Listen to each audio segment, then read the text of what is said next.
کراچی میں ماحولیاتی تبدیلی کے اثرات، غیر متوقع بارشیں، گرمی کی شدت، نکاسی آب، صنعتی و فضائی آلودگی، آمد و رفت کے مسائل، شہری اور مضافاتی رہائشی پیچیدگیوں جیسے ہوشربہ مسائل۔ دیکھیے ممتاز دانشور اور ماہر امراض اطفال ڈاکٹر فصاحت اللہ حسینی کے مدبرانہ تجزیے۔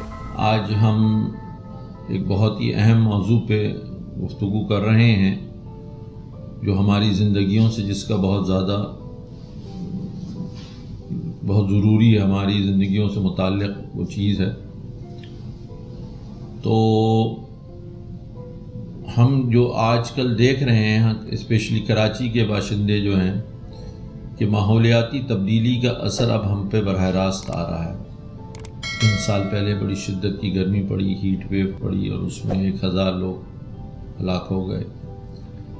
اب حالیہ اس سال جو بارشیں ہوئیں، اس نے تقریباً پورے شہر کو مفلوج کر کے رکھ دیا ہے۔ کیا یہ قدرتی فنامنا تھے، یہ ماحولیاتی تبدیلی سے یہ چیزیں رونما ہو رہی ہیں؟ اس میں ڈیفینیٹلی یہ انپریسیڈنٹڈ تھے، ہسٹری میں کبھی اتنی شدید قسم کی گرمی اور شدید قسم کی بارشیں اور یہ سب چیزیں جو ہیں 9.5 انچ جو ہے کراچی کی تاریخ میں کبھی بھی نہیں ہوئی ہے، اور امکان یہ کہ ہر سال اس قسم کی کیفیت آ سکتی ہے۔ تو اب ہمیں ان چیزوں کو ٹیکل کرنا پڑے گا، مطلب ایک ٹیک اٹ فار گرانٹیڈ ہم نہیں لے سکتے کہ بس ٹھیک ہے یہ اللہ کی طرف سے ہے۔ بے شک آزمائشیں اللہ ہی کی طرف سے ہوتی ہیں، لیکن اللہ نے ہمیں حکم دیا ہے کہ وَلَا تُهْلِكُوا أَنفُسَكُمْ، اپنے آپ کو ہلاک نہ کرو۔ تو ہمیں وہ تمام تدابیر اختیار کرنی چاہیے جو ہمیں ہماری معاشی اور سماجی بربادی سے ہمیں بچا کے رکھیں، اور یہ کوئی ایسی مشکل چیز نہیں ہوتی۔ سب سے جو اہم چیز ہے، میں صرف اگر فوکس کروں کراچی شہر پہ، تو کراچی کے ماسٹر پلان کا اثر نو ایک جائزہ لینا چاہیے، اور اس جائزے میں یہ اندازہ کرنا چاہیے کہ پاپولیشن ڈینسٹی مختلف علاقوں میں کتنی ہے، اور جو مختلف آبادیاں وسیمی ہیں وہ ماحولیات پہ کس طرح اثر انداز ہو رہی ہیں۔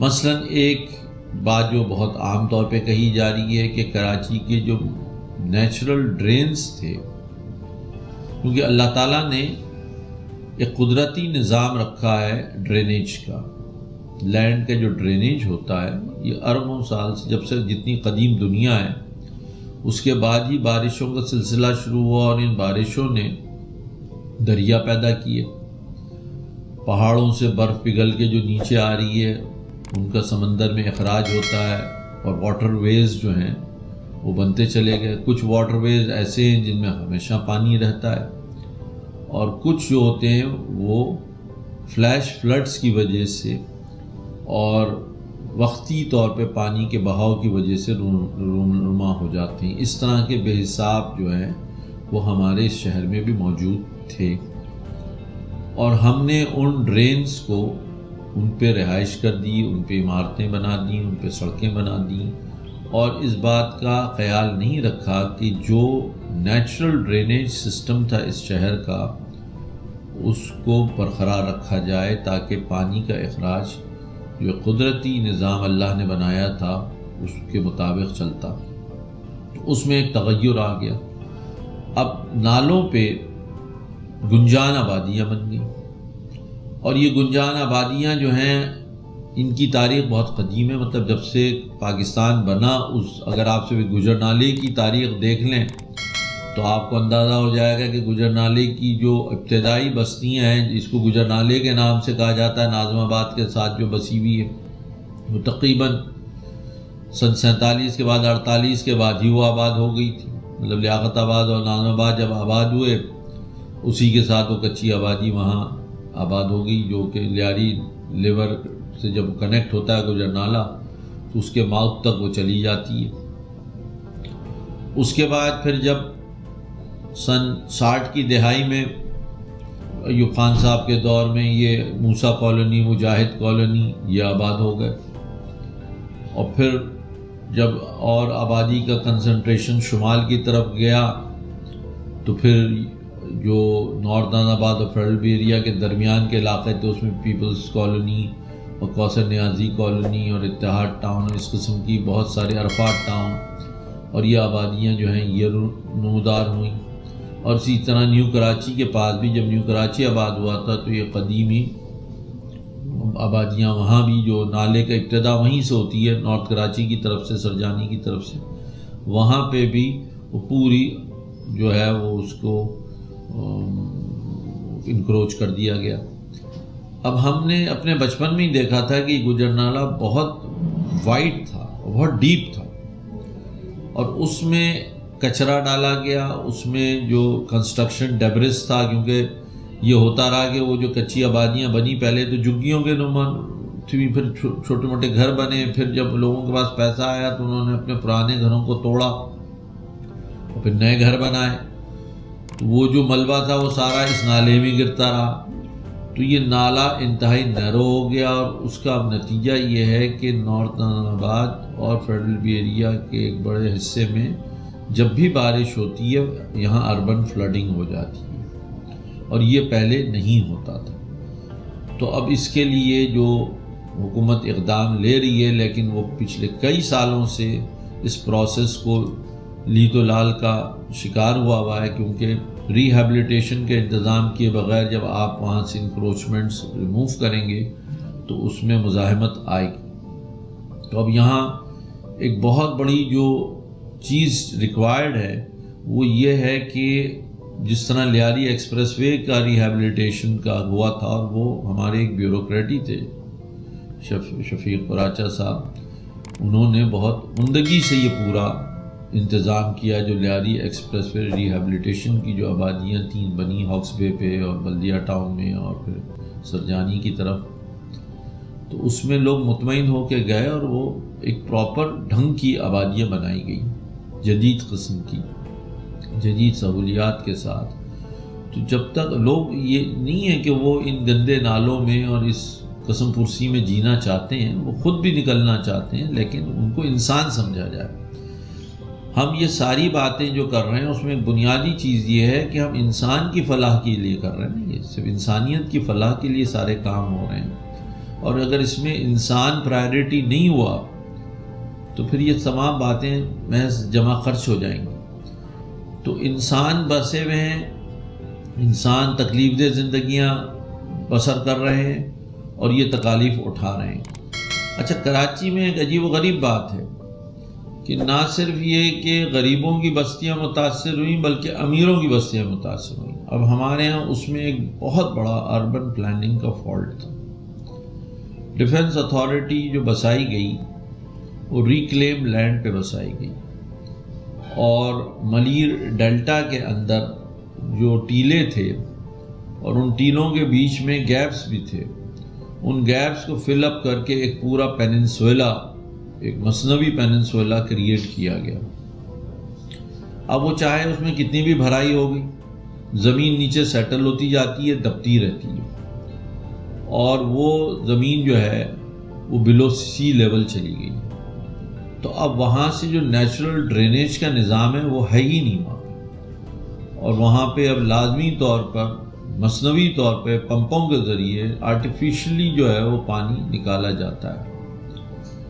تو اب یہاں کس چیز کی ضرورت سامنے آ رہی ہے کہ ایک بہت ہی جدید قسم کا منصوبہ کیا جائے. وہاں ایک ڈرینیج سسٹم بھی چند سال پہلے بنایا گیا کروڑوں روپے اس پہ لگے لیکن وہ غیر مؤثر ثابت ہوا ابھی حالیہ بارشوں میں اور پانی بہت زیادہ کھڑا رہا.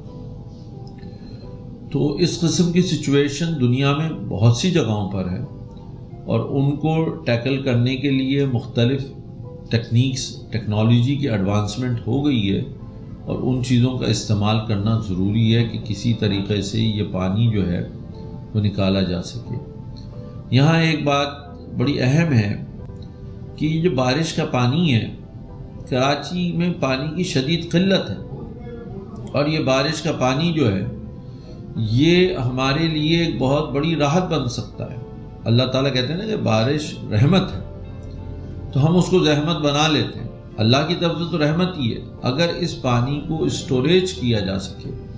اب دہلی میں ایک کام کیا گیا ہے کہ ہر عمارت جو ہوتی ہے، ہر فلیٹس ہیں یا کوئی بھی گھر ہے، اس میں لازماً ایک جو ہے وہ جیسے سیپٹک ٹینک ہوتا ہے، ایک ویل ہوتا ہے، اسی طرح کا ایک ویل کھود دیا جاتا ہے ہر گھر میں. ہر بڑی فلیٹس کی جو کمپلیکس ہوتا ہے اس میں کئی ویلز کھود دیے جاتے ہیں، اور جتنا برساتی پانی ہوتا ہے اس کے جو پرنالے ہوتے ہیں وہ سارے اس پانی کو لے کے اس ویل میں لے جاتے ہیں، اور وہ پانی باہر نہیں آتا. لہذا ایک کثیر تعداد میں جو پانی عمارتوں پہ گرتا ہے اور ایون سڑکوں پہ جاتا ہے، وہ جگہ جگہ وہ ویلز بنے ہوتے ہیں جس میں وہ پانی اسٹوریج ہو جاتا ہے، اور وہ پانی پھر زیر زمین چلا جاتا ہے، اور اس زیر زمین پانی کو پھر ٹیوب ویلز کے ذریعے یا جو بورنگ ہوتی ہے اس کے ذریعے یا کنوؤں کے ذریعے وہ پانی ری یوز کر لیا جاتا ہے، اور نیچرلی وہ پیوریفائی بھی ہو جاتا ہے کیونکہ وہ جذب ہو جاتا ہے، اور پھر جذب ہو کے وہ اس ایریا کی جو زمین ہوتی ہے اس کو جو انڈر گراؤنڈ واٹر ہوتا ہے وہ بہت بڑا ایسٹ ہوتا ہے. اور ہمارے یہاں یہ دیکھا جا رہا ہے کہ لوگ پانی کی قلت کی وجہ سے کنویں کھدواتے ہیں، بورنگ کرواتے ہیں، اور پہلے یہ بورنگ جو تھی وہ 100 فٹ پہ آ جاتی تھی، 60 فٹ پہ آ جاتی ہے، اب 200 300 فٹ چلے جاتے ہیں اور پانی نہیں نکل رہا ہوتا کیونکہ واٹر ٹیبل نیچے چلا جا رہا ہے. کیونکہ اتنا زیادہ جب ایکسٹریکشن ہم کرتے ہیں تو ہم اس کو جو ہم زمین سے پانی نکالیں، زمین میں پانی ہم واپس بھیج سکتے ہیں، اور اس کے لیے یہ کوئی بہت بڑی ٹیکنالوجی کی ضرورت نہیں ہے. جگہ جگہ آپ ویلز کھود دیں اور ان ویلز کے اندر وہ پانی چلا جائے، اور ان کی سٹوریج کیپیسٹی اس ایریے کی نشیب کے لحاظ سے بنائی جائے، کیونکہ بعض علاقے نشیبی ہوتے ہیں جہاں پانی بہت زیادہ جمع ہوتا ہے. تو یہ سروے پہلے جو ہے ٹوپوگرافک سروے جو ہے پورے شہر کا ہو کہ کون سے علاقوں میں پانی زیادہ جمع ہوتا ہے. جیسے نارتھ ناظم آباد ہے تو نارتھ ناظم آباد میں جو کے ڈی اے چورنگی کا علاقہ ہے وہ انتہائی سیلاب زدہ ہو جاتا ہے کیونکہ وہ نشیب ہے. اب وہاں پر اگر بڑی بڑی سڑکیں بھی ہیں، وہاں جگہ بھی ہے، وہاں بڑے بڑے ٹینکس بنا دیے جائیں ہیوج، یا یہ ویلز کے جو نظام ہے ویلز خیر اتنے نہیں لے سکیں گے لیکن وہاں ٹینکس، بڑے اسٹوریج ٹینکس بن سکتے ہیں. وہاں جو سروس لینز ہیں تو وہ سارا پانی وہاں چلا جائے گا اور اس کو آپ پھر یوز کر لیں، بالکل صاف پانی ہوگا. اور جو اس میں آپ سڑکوں کو صاف رکھیں، عمارتوں کو صاف رکھیں تاکہ وہ پانی میں امپیورٹیز نہ آئیں اور وہ کلین نیٹ پانی جو ہے وہ اسٹوریج ہو جائے آپ کا. تو بہرحال ایک وزڈم چاہیے، ایک ول چاہیے، وسائل چاہیے، اور وہ وسائل جو ہیں ان کا استعمال جوڈیشلی ہو، انصاف کے ساتھ ہو، ٹرانسپیرنسی کے ساتھ ہو. تو یہ جو ہم ماحولیاتی چیلنجز کو ہم فیس کر رہے ہیں وہ ہم بہت حد تک ہم اس کو کنٹرول کر سکیں گے. اسی طرح جو ایک بہت بڑا مسئلہ کراچی کا ہے وہ ایئر پولوشن ہے. جس حساب سے کراچی میں انڈسٹری ہے، جس حساب سے کراچی میں وہیکلز ہیں، اور وہ جو ایمیشن کر رہے ہیں اس ایمیشن کو رکوانے کے لیے مختلف انسدادی چیزیں ہوئیں. جیسے سی این جی کا استعمال جو تھا وہ ایک قسم کی گرین ہاؤس ایفیکٹ اس سے ہوتا ہے، لیکن وہ سی این جی کی بھی ہمارے یہاں قلت ہو گئی. تو اب یہ کہ جو بھی امپورٹڈ ایل پی جی وغیرہ ایل این جی لائی جائے اور یہ جو ہے سی این جی کو دوبارہ سے فعال کیا جائے، اور اسپیشلی جو پبلک ٹرانسپورٹ ہے وہ سی این جی ہو. یہاں ایک بات یہ ہے کہ جب تک ماس ٹرانزٹ نہیں ہوگا تو وہیکل کنسنٹریشن جو ہوگا ہمارا وہ نہیں کم ہو سکے گا، کیونکہ ہم سڑکوں پہ بے تحاشا ہمارے ٹریفک ہے، اور اس کی وجہ یہ کہ ہمارے یہاں ماس ٹرانزٹ نہیں ہے. کراچی ایک دنیا کا واحد میگا سٹی ہے جس میں ماس ٹرانزٹ نہیں ہے. باقی تمام میگا سٹیز میں چاہے وہ ڈیولپڈ ورلڈ کے ہوں کہ ڈیولپنگ ورلڈ کے ہوں ان میں ماس ٹرانزٹ کا نظام ہے. کراچی میں ماس ٹرانزٹ کا نظام نہیں ہے. تو ہم ماس ٹرانزٹ کا اگر نظام بنائیں گے تو وہ بھی ماحولیاتی طور پر ہماری سڑکوں کے اوپر جو گرد و غبار ہے، جو پولوشن ہے، اس کو بہت کم کر دے گا. کیونکہ وہ گرین ہاؤس ایفیکٹ، ان بسز کو آپ سی این جی پہ چلائیں یا الیکٹریسٹی پہ چلائیں تو وہ آپ کو جو ہے وہ اس پولوشن سے بچا سکیں گے. اب جیسے اب آپ ایک چیز یہ ہے کہ ساری دنیا میں اس وقت یہ ہو رہا ہے کہ الیکٹرک کارز لائی جائے. اب یہ جو فاسل فیول پہ چلنے والی گاڑیاں ہیں، ڈیزل اور پیٹرول پہ چلنے والی گاڑیاں ہیں، وہ وائپ آؤٹ کی جا رہی ہیں، اور آئندہ 20-25 سالوں میں یورپ کے کئی ممالک نے یہ فیصلہ کیا ہوا ہے کہ ہمارے یہاں 100% گاڑیاں جو ہیں وہ الیکٹرک کارز ہو جائیں گی۔ تو اب یہ الیکٹرک کارز کو فروغ دینے کے لیے لازمی بات ہے، کوئی مہنگی ہیں تو اس میں گورنمنٹ جو ہے وہ اس پہ ٹیکس کم کرے، اس کو سستا کر کے منگوائے، اس کی یہاں ڈیولپمنٹ کے لیے جو کار ساز کمپنیاں، گاڑی جو کار مینوفیکچرنگ کی جو فیسلٹیز ہیں ان کو انکریج کیا جائے کہ پاکستان میں الیکٹرک کارز بنائی جائیں، پھر الیکٹرک کارز کو ریچارجنگ کے اسٹیشنز کی سہولت ہو کہ لوگ آسانی سے اس کو ریچارج کر سکیں۔ تو یہ تمام چیزیں جو ہوں گی وہ ہمارے ماحول کو بہت زیادہ بہتر کر لیں گی۔ تیسری جو چیز ہے وہ میرین پولوشن۔ کراچی ایک ساحلی شہر ہے اور ہمارے ہاں سیوریج ٹریٹمنٹ کا کوئی پراپر نظام نہیں۔ ہزاروں لاکھوں کروڑوں ٹن سیوریج جو ہے، جو فضلات ہیں، وہ ہم سمندر میں پھینک رہے ہیں، اور اس سے جو میرین انوائرمنٹ ہے وہ جس طرح تباہ ہو رہا ہے اس کا آپ اندازہ نہیں کر سکتے۔ ایون آپ کی جو کراچی کی بہت پوش بستیاں ہیں وہاں پر یہ حالت ہوتی ہے کہ آپ جا کے وہاں کھڑے نہیں ہو سکتے۔ گولف کلب ہے، اس گولف کلب میں گولف کھیلنا مشکل ہوتا ہے، اتنی وہاں بدبو آ رہی ہوتی ہے۔ تو اب ہمیں یہ اس پہ بہت سیریسلی ایکشن لینا پڑے گا کہ یہ جو ہم سیوریج اور انڈسٹریل پولوشن جو کہ سمندر میں پھینک رہے ہیں اس کو ہم ٹریٹ کریں، اور یہ ٹریٹمنٹ پلانٹس جو ہیں یہ پرائرٹی پہ ایگزسٹ کرتے تھے پہلے کراچی میں۔ آپ نے ایک جگہ کا نام سنا ہوگا گٹر باغیچہ۔ تو گٹر باغیچہ کیوں کہا جاتا ہے؟ کیونکہ وہ گٹر کا پانی وہاں جاتا تھا اور اس سے کھاد بنتی تھی، اور اس کھاد کا بھی نام تھا TP1، کیونکہ ٹریٹمنٹ پلانٹ 1 اینڈ TP2۔ تو ان کھادوں کا نام ٹریٹمنٹ پلانٹ کے نام پہ تھا، اور ہمارے گھر میں لان ہوتا تھا بچپن میں تو وہ مالی کہتا تھا کہ صاحب وہ گوبر کی کھاد منگاؤں کہ TP1 یا TP2 کی کھاد منگاؤں۔ تو وہ ہم اپنے بچپن میں سمجھ میں نہیں آتا تھا کہ یہ TP1 TP2 کیا کہہ رہا ہے مالی۔ یہ بہت اس کی ایزی سلوشنز ہیں، ماڈرن سلوشنز ہیں، کوئی اس کے لیے راکٹ سائنس کی ضرورت نہیں ہے۔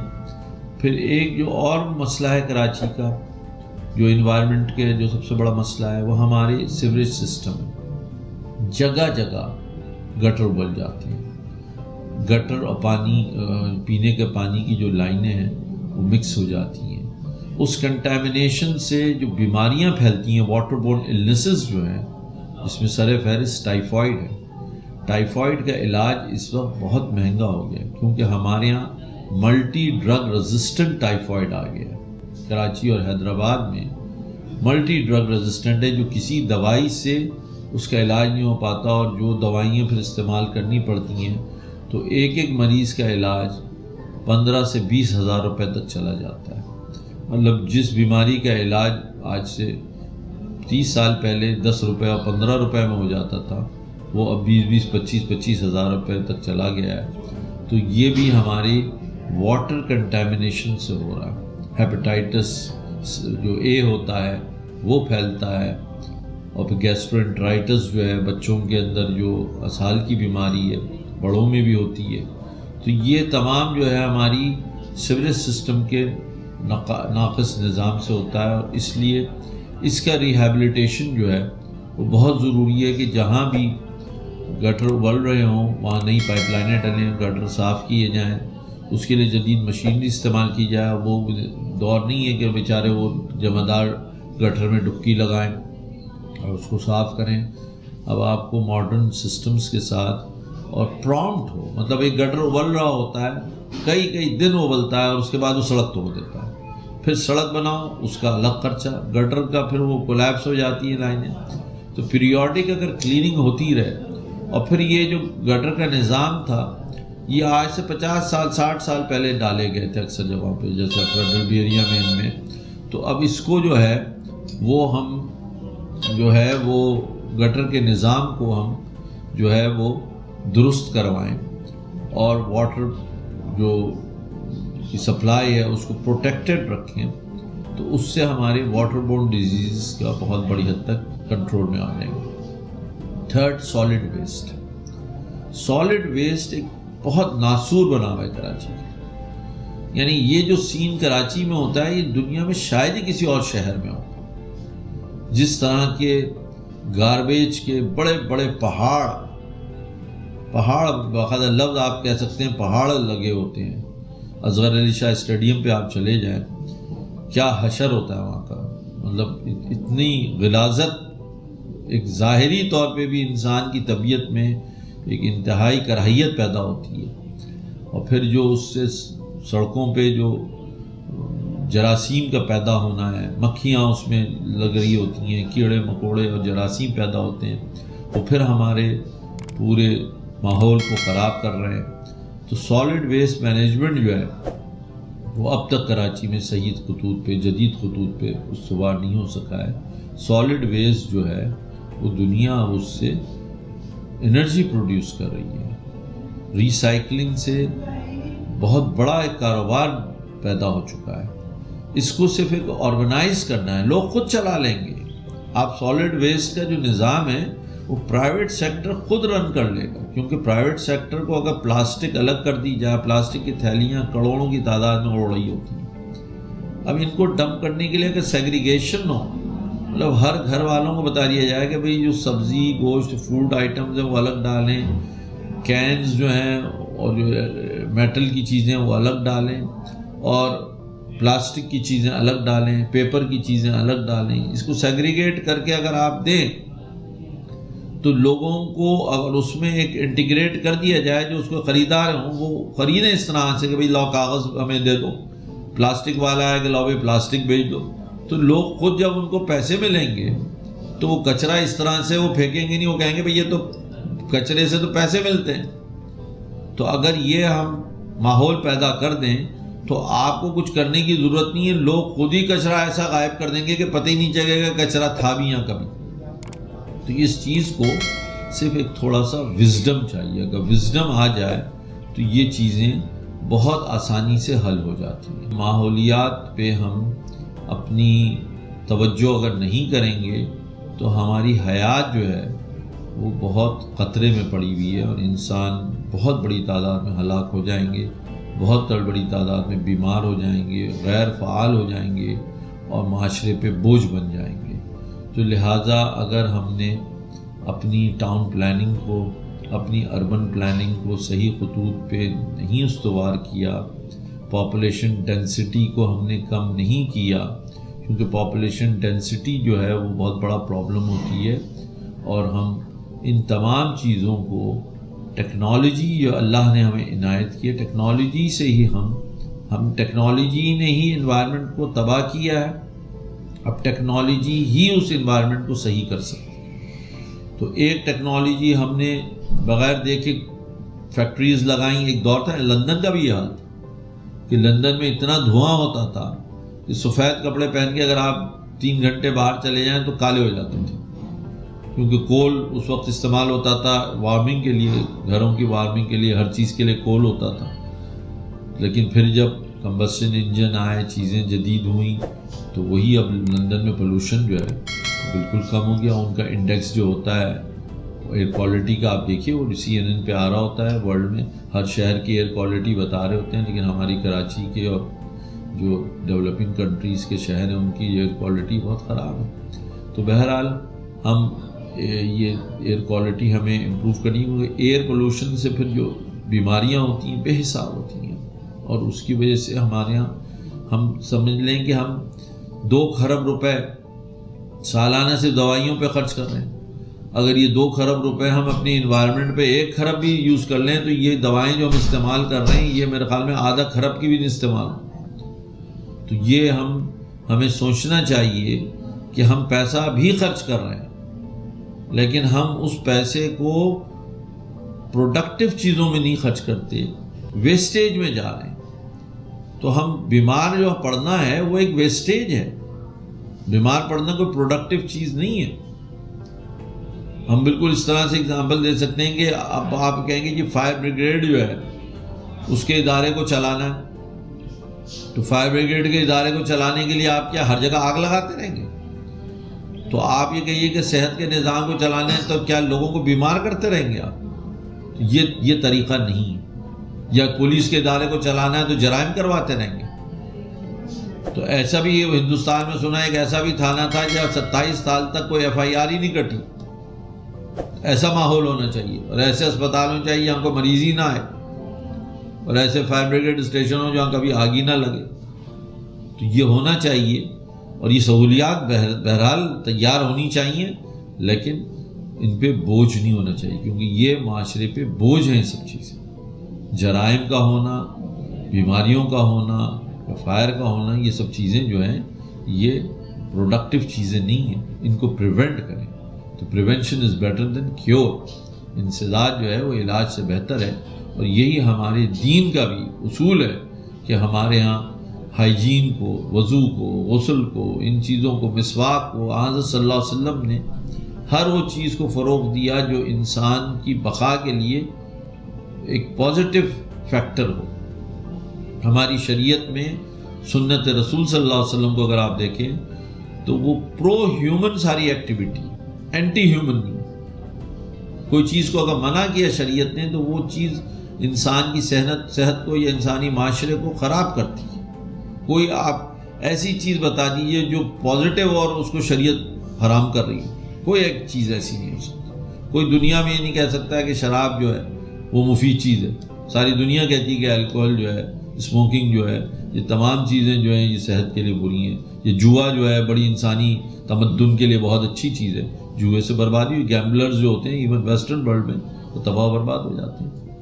تو ہم یہ جنسی بہرا روی جو ہے وہ کوئی مثبت چیز نہیں ہوتی. معاشرے میں بہت زیادہ کمپلیکس قسم کے چیزیں پیدا کر دیتی ہیں, فیملی لائف کو ڈسٹروائے کر دیتی ہیں. تو بہرحال ہم اب ان چیزوں پہ ایک سیریس توجہ کریں اور اس توجہ کے نتیجے میں ہم انشاءاللہ اس بھور میں, اس مشکلات میں جو ہم مبتلا ہو رہے ہیں پے در پے, اس سے ہم باہر آ سکتے ہیں. ڈاکٹر فصاحت اللہ حسینی جیسے درد مند لوگ ہمارے معاشرے میں موجود ہیں اور ضرورت اس امر کی ہے کہ ہم ان کی کوششوں کو سراہیں اور پرائیویٹ سیکٹر ایسے لوگوں کو سپورٹ کرے اور اپنی مدد آپ کے تحت ہم اپنے شہر کو سنواریں اور شہر کو بہتر بنائیں. فروزہ.tv ماحولیات سے جڑے صحت, تعلیم اور کھیل کے مسائل پر آگہی دینے والا واحد ویب ٹی وی چینل.